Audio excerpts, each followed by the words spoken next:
তেলটা গরম হয়ে গেছে, দিয়ে দেবো শুকনো লঙ্কা আর পাঁচফোড়ন।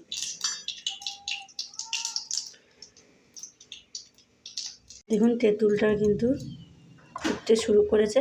এবার আমি এই এক একটা করে বেসনের বড়া কিন্তু এটার মধ্যে ছেড়ে দেবো। আমি কিন্তু বেসনটা ভালো করে এটাকে আগে ফেটিয়ে রেখেছিলাম নুন দিয়ে।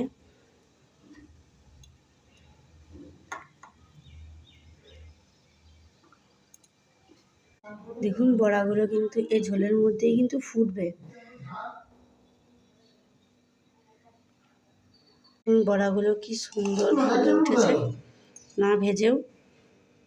কাঁচা বেসনেরই টকটা কিন্তু প্রায় হয়েই এসছে। এরপর এর মধ্যে একটু সামান্য চিনি দিয়ে দেবো। মিষ্টিটা আপনারা যে যেমন খান সেরকম বুঝেই দেবেন। একটু নাড়াচাড়া করে নিই।